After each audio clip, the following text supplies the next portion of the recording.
Today on the Laura Flanders Show, the war on drugs has shattered too many lives to count. Author and journalist Johann Hari believes we misunderstand the problem. Then a glimpse of what fighting that war actually looks like up close with a profile of Reverend Kenneth Glasgow and his group, the Ordinary People Society, or T.O.P.S, run by former prisoners in Dothan, Alabama. It's all coming up. Welcome.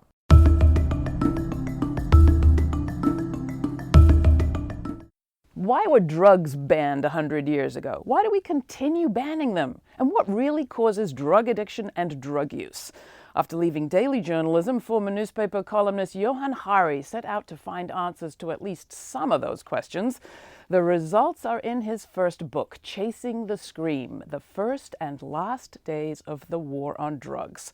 The narrative takes readers to half a dozen countries and U.S. states experimenting with alternatives to criminalization and introduces us to a world of people none less fascinating than the man who kicked off Prohibition for the FBI, Harry Anslinger, and his number one target, jazz great Billie Holiday.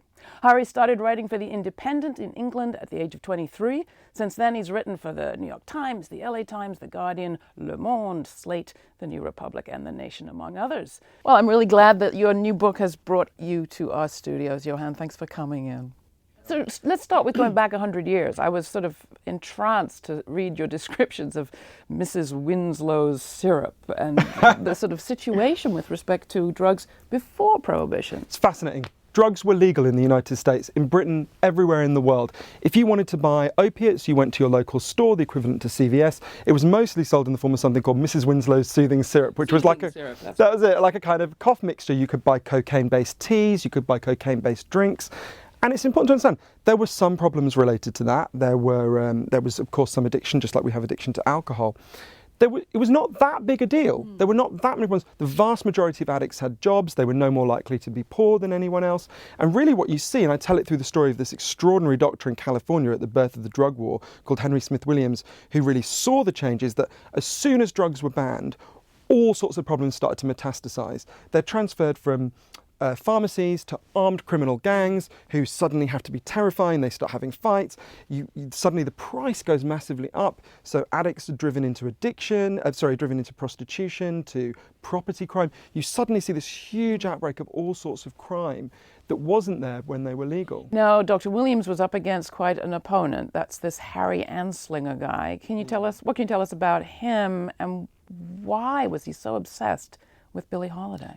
Harry Anslinger, I think, is the most influential person who almost no one's ever heard of. Right. Most of the people watching this will have had their lives affected in one way or another by Harry Anslinger. He's the inventor of the modern war on drugs. He takes over the Department of Prohibition just as alcohol prohibition is ending. So he's got this huge department with basically nothing to do, and he wants to find a purpose. And he's always been driven all his life by two really strong hatreds. One is of addicts, and the other is of African Americans. He was regarded as a racist in the 1930s by racists, so they give you a sense of how extreme he was.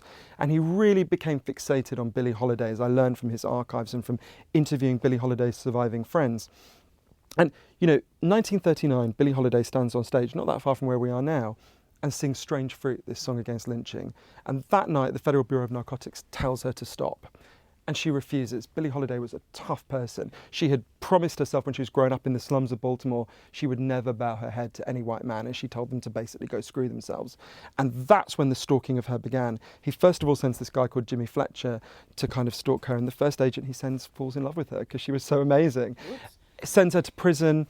She said at the trial, it was called the United States versus Billie Holiday, and that's how it fell. She gets out, she can't perform anywhere because you needed a license to perform. The thing she loved is taken away from her. But still, Anslinger's not finished with her. When she collapses in her early 40s, she's taken to hospital here in New York. The hospital refuses to take her because she's an addict. They take her to another hospital. She says to a friend, they're going to kill me in there. Don't let them, they're going to kill me. They handcuff her to the bed. They take away, she's diagnosed with liver cancer. The agents handcuff her to the bed. They don't let her friends in to see her. I interviewed the last surviving person to be in that room. What they did to her was horrific. One of her friends, she's actually given methadone. One of her friends manages to insist on it. She gets better. 10 days later, they cut the methadone off and she died. But here's the thing about Billie Holiday, and this really helped me to think about the addicts in my life. Billie Holiday never stopped singing that song. Right. No matter what they did to her, she would go anywhere they'd have her and she would sing it. And one of the things that really helped me was to realise addicts can be heroes. There's the everyday heroism of carrying on when you're in terrible pain, but there's also the heroism that I saw with Billie Holiday and a lot of other people of, doing an amazing thing. All over the world, while we're talking, people are listening to Billie Holiday and feeling stronger. And yet, Mr. Anslinger's influence is still felt. Fast forward to today, and you go to Arizona, to the home territory of Sheriff Joe Arpaio, who's known for his roundups of people without legal immigration documents, and his treatment of criminals.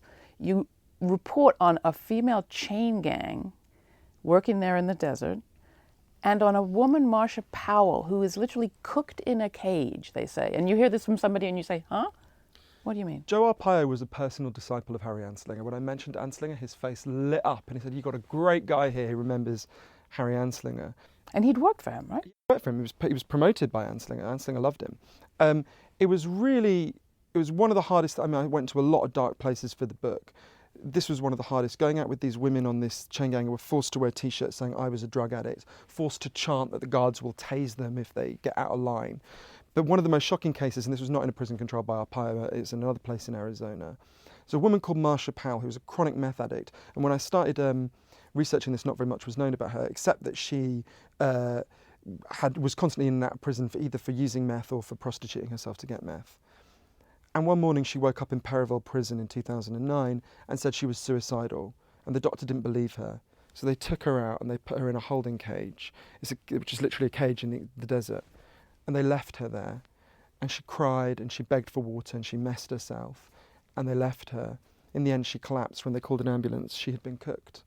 She was, and no one was ever punished for doing that. No one was ever criminally punished for doing that. And I think that tells you something about the thing that we saw in Billie Holiday's life, that addicts were not, their lives were regarded as worthless. In fact, their death was seen as a good thing. That continues right to the present day. I then went and tracked down the father of Marsha Powell's kids to get the story of her life, and it was really heartbreaking. Like Billie Holiday, she had been a child prostitute. She was trying to stun her grief with these drugs, and the idea that that was the way to treat her is pretty... So that goes back to some of the assumptions that we make about addiction and drug use that are, according to your research, wrong. It's not just your research, but the United Nations statistics on dependency were kind of fascinating. Well, there's two different bits to that. They're both fascinating. One is, and this surprised me because it wasn't my family's experience, 90% of all drug use, according to the UNODC, the main drug war body in the world, is non-problematic. That's true even for quite extreme drugs. The vast majority of people who use them don't develop any kind of problem with them. They're functioning, holding down jobs. Doesn't cause any problem. Just like we know, if I say to you, picture an alcohol drinker, you picture a bar where there's loads of people, there may be an alcoholic in the corner and his life will be tragic and he deserves our love and support, but doesn't dominate the picture. But the most shocking thing that I discovered for the book, and the thing that really blew my mind, was that addiction is not at all what we think it is. If you had said to me 4 years ago, what causes heroin addiction? I would have looked at you like you were a little bit stupid, and I would have said, well, heroin causes heroin addiction. And the first thing that kind of alerted me to the fact that may not be right was something that one of your former guests, Gabor Mate, said to me. He said, look, if you step out into the street and you're hit by a car and you break your hip, you'll be taken to hospital, you'll be given diamorphine, right? Diamorphine is heroin. It's extremely good heroin. It's much better than the heroin you'd score on the streets because it's medically pure. You can be given it for quite a long time, right? If what we think about addiction is true, that that if we use the drug for 20 days, there are chemical hooks in the drug and then our body will physically need the drug, right? If that was true, and that's what addiction is, if that was true, those people would leave hospital and try to score on the streets. You will have noticed that your grandmother didn't become a junkie after a hip operation, that virtually never happens. And I didn't really know what to do with this information when I first learned it, but then I went and interviewed an incredible man called Professor Bruce Alexander, who did an experiment that really I think everyone needs to know about. The old idea of addiction, Bruce explained to me, comes from a series of experiments that were done earlier in the 20th century. Really easy. Your viewers could do them if they're feeling a little bit sadistic. You get a rat and you put it in a cage. All alone. All on its own. And it should have 2 water bottles. One is just water and one is water laced with either heroin or cocaine. If you do that, the rat will almost always prefer the drugged water and almost always kill itself quite quickly. You might remember there was a famous advert in the 80s, a Partnership for a Drug-Free America advert, showing that and saying, it will happen to you. Bruce comes along in the 70s and says, well, hang on a minute. We're putting the rat in an empty cage. It's got nothing to do. Let's try this differently. So Bruce built Rat Park. Rat Park is heaven for rats, right? Everything your rat about town could want, it's got it in Rat Park. It's got lovely food, it's got coloured balls, it's got loads of friends, it can have loads of sex. Anything a rat wants is there in Rat Park. And they've got both the water bottles. They've got both the normal water and the drugged water. But here's the fascinating thing.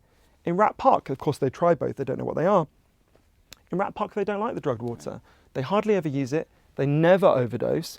And they don't use in any way that looks like addiction or compulsion. What Bruce says, and there's human examples that I can get to if you like, but what Bruce says is, this shows us that both the left-wing and the right-wing theories of addiction are wrong. The right-wing theory is you're a hedonist, you party too hard, you're morally flawed, and that's how you become an addict. The left-wing theory is you're kind of hijacked, your brain is taken over. Bruce says it's not your morality, it's not your brain, it's your cage. Addiction is an adaptation to your environment, and we can see that in all sorts of human ways as well. So if it's about the cage, and you say the problem drug users are those who are in that cage, who through often no reason, no fault of their own, either trauma in youth, miserable poverty, dire distress of one kind or another, are falling into that category of the rat in the cage. How do we go about decriminalization without dealing with those problems first? If as you say, and Gabor Mate and others argue, addiction is an adaptation to a really troubled society, is it even responsible to decriminalize without dealing with that deeper trouble? Oh, I think you do need to deal with it. And I think that the best way to talk about this is not in an abstract way, but to look at Portugal. So I spent time in Portugal. 15 years ago, Portugal had one of the worst drug problems in Europe. 1% of the population was addicted to heroin. It was crazy. And they decided to set up a scientific panel that would figure out what would genuinely work. And the scientific panel came back and said, decriminalise everything, from cannabis to crack. But, and this is the crucial second point that speaks exactly to what you're saying, take all the money we were spending on arresting drug users, imprisoning drug users, all of that, and spend it all on reconnecting addicts with society. João Goulão, the amazing doctor who led this, talks about how he wanted every addict in Portugal to wake up with something to do every day. Why are we not drunk now? We could be drinking vodka now, right? Good idea. We're not drunk because we've got stuff to do, you know? And so one of the most effective things, part of it was residential rehab and psychological support, which are hugely valuable. But the most important element of what they did in Portugal was subsidised jobs, subsidised housing. If you used to be a mechanic and you developed a drug problem, they'll go to a garage and they'll say, employ this guy for a year and we'll pay half his wages. And the results have been extraordinary. You know, it's been nearly 15 years. Injecting drug use has fallen by 50%, 50%. Every study shows addiction is down. One of the most moving interviews I did was with the guy who led the opposition to this move, a guy called João Figueira, who's the top drug cop in Portugal. And he said, the exact words are in the book, but he said, everything I said would happen didn't happen, and everything the other side said would happen did. And he talked about how he really regretted that he'd spent 20 years prior to this arresting and harassing drug users, and he hoped the whole world would follow the example. So I think you're absolutely right. You need to deal, there's one layer which is reconnecting addicts with society. There's a much bigger social change that needs to happen, but that's stuff that you and I believe needs to happen anyway. I mean, something has gone badly wrong in our culture. We've created a culture where really large numbers of the people around us can't bear to be present in their lives. They need to medicate themselves to get through the day. Now, that's an indictment of the whole consumerist world that we have built. And there's all sorts of reasons we need to deal with that. Naomi Klein's new book, This Changes Everything, which is an amazing book, explains why we need to deal with it in order to prevent the climate unravelling. This is another reason why we need to deal with it. I want to talk more about that, but before I do, you mentioned in passing that his exact words are in the book, and they really are. I mean, this is one of the most well-footnoted books. There's 60 pages of notes. You can go and listen to the archives, and we know why. People who followed your career know why. That you had, there were allegations of plagiarism, you apologized, you had to leave your position at The Independent. Some people have called this book career rehab. Is that fair? I deliberately didn't think in those terms. I just tried to write the best book that I could write. What I did that was terribly wrong was sometimes when I interviewed people, I took things they had written elsewhere or said elsewhere and acted like they'd been said directly to me, in order to, assure people that hasn't happened with this. Just the audio is just all on so you can hear the people saying it directly to me. I think that's a kind of cool thing anyway, because there's so many amazing people that I interviewed that I think to be able to hear their voices is really a valuable thing. But yeah, I deliberately didn't. Did that experience give you sympathy for those who were just not given a chance to move on and not given a second chance? I deliberately didn't think about it in relation to myself. I mean, I was invested in this issue from long before all that happened, so now. Talk about fear. I thought it was very poignant, and it goes back to what you were saying about the society that we live in. You make the point that our vilification and criminalization of people who use drugs, our fear of addiction, is related to our fear of addiction. Is related to our fear of addiction to products, to purchasing. Gabor Mate talks about his CD purchasing addiction. Talk about that a little bit, and if that's the case, How do we break that fear? Well, we live in a culture where everything is geared towards consumption. You are here to consume things, right? From very young, watch a child looking at advertising, and I think of addiction as like a subset of that. It's thinking that if you consume something and take it inside you, you will be okay. You know, it's a misfiring of consumer capitalism and the logic of consumer capitalism. And I think you're totally right that this is a very problematic culture, and it really struck me going to the places that have moved beyond the drug war. The ones that have been really effective, like Switzerland and Portugal, are the ones that have really learned that and have looked at, yes, you help addicts, you know, so for example in Switzerland they prescribe heroin to chronic heroin addicts. But that's in a sense like a holding pattern while you help them to rebuild their life so they can bear to be in reality. And I think that's really crucial. It's a really interesting question. Why does the drug war begin when it does? It's partly the race panic that we talked about with Billie Holiday. It's also partly the social the social factors that cause addiction are starting to massively rise.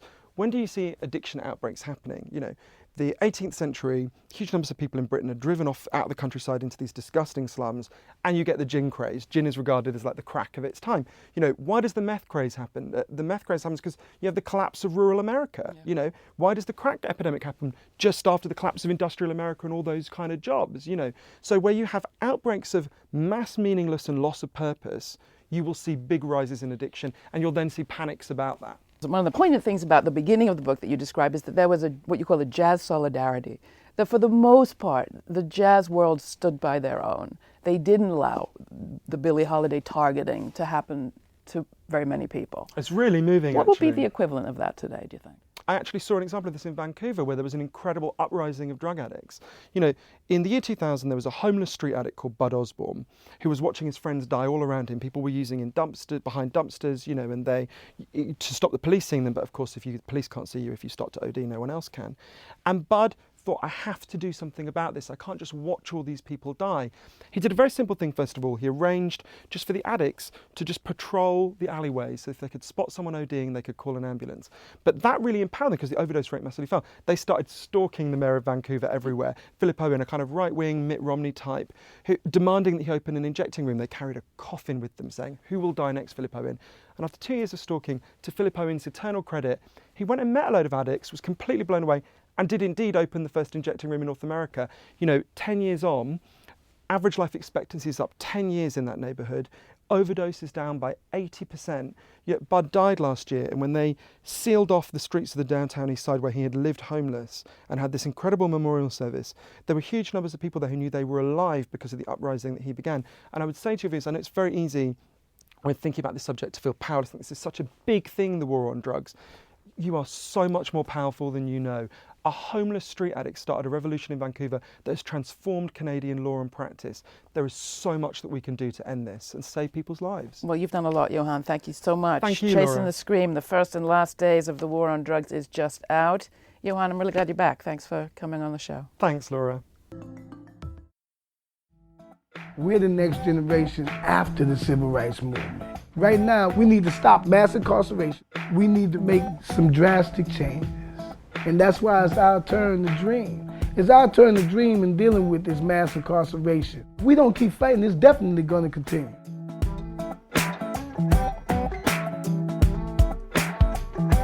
Baptist Bottom is a real drug-infested, poverty-stricken area. And you would actually see a lot of people that live in the city of Dothan that would actually go 4 blocks north, south, east, or west and not even come to that area. So this is where I concentrated on cleaning up. I'm the founder of T.O.P.S, the Ordinary People's Society. If somebody gets out of jail or prison and they don't have any money or anything, they can come here, we provide them clothes. There's blankets over there, TVs. We feed the hungry, approximately 200 people a day. I run the soup kitchen where we're at right now. By feeding people every day, it actually hinders them from going out to steal food from grocery stores or from any type of store, or steal money or purses or anything from people. This is the fellowship hall itself. Usually we have it anywhere from maybe 80 to 120 people in here every Sunday. Well, they help the neighborhood. Reverend Glasgow, he good folks. Job skills, GED, resumes of the program director, counseling, substance abuse, NAAA. It's not only coming from an outside point of view, saying, oh, I care about the situation, but it's coming from an inside point of view because I've been there before. And I know all the effects and all the feelings that you have from being incarcerated. I've been in jail myself. Me personally, I'm a felon. More than 65 million people in the United States now have criminal records. And once you've been branded, once you acquire that record, it follows you for life. You can't get a Pell Grant or student loan. You can't get public housing or Section 8. You lose your voting rights, and then you already can't get a job.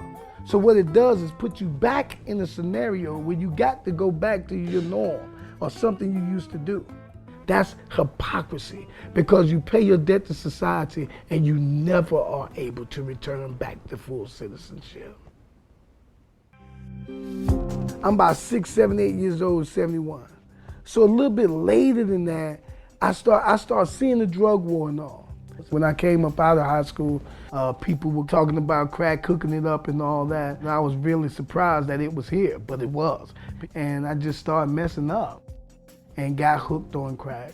And I tried to get off it a couple of times and would go back to it, fall flat on my face, which led me into the 14 years of prison that I did. That was one of the biggest regrets in my life. When he went to prison, I was 9. When he came out, I was 17 going on 18. When he came home, I was ready for him to be a daddy. Like I told him, when he came home, he was like, what did I want for him? I was like, just be a daddy. I always heard, you look just like your daddy. You act just like your daddy. And I always felt like, well, if I look like him and I act like him, then what's wrong with me being like him? I'm already going through some of the same things that he was going through. You know, I wasn't on crack, but, you know, I was out here in these streets, living the streets life, doing things that I know I shouldn't be doing it. Lil Kenny, my son, told me, he said, hey, he said, Daddy, I don't mean no disrespect. He said, but if you tell me everything you done did wrong, maybe I know what to do right. So that's what inspired me to go back to the bottom and clean up where I messed up. Conservatives need to figure out where they stand on local power. Their views present a paradox, suggested the New York Times recently. Causing the confusion are so-called preemption laws passed by states to undermine local governments from enacting their own policies. 8 states have passed laws scuttling local sick days rules. More have sought to preempt local legislation on things like cigarettes, taxes, gun sales, and plastics. Most doggedly, the well-endowed National Restaurant Association has worked to block cities from raising restaurant workers' wages. All this while jawing on about conservative values of individual liberty, don't tread on me, and the evils of big government. Hence the quandary. Curious, are conservatives for local control or against it? The answer is a lot more simple. Business lobbies see the writing on the wall. Even citizens in red states like Alaska, Arkansas, Nebraska, and South Dakota voted for raising minimum wages last time around. Philadelphia recently became the 20th place in the states to enact a law guaranteeing workers paid sick days. In the same month, after rallies and protests and thousands of emails from local residents, New York's Governor Cuomo announced a raise for his state's 400,000 tipped workers. Cuomo knows a popular move when he sees one. Especially given the deadlock in D.C., voters want local government to take power back from far-off legislators and corporations and their lobbies. So it's no wonder that groups like the other NRA and the business lobbies cabal, the American Legislative Exchange Council, or ALEC, have suddenly turned cold on local power and big on big government preemption. Paradoxical? Not really. When it comes to government, we've bought into a myth that there are moral principles at stake, big or small, federal or local. As the unseemly hypocrisy over local preemption laws reveals, the fight's really over power, and politicians, especially conservative ones, will do anything, squirm through endless contradictions to keep control of it. You can write to me, Laura@grittv.org, and thanks.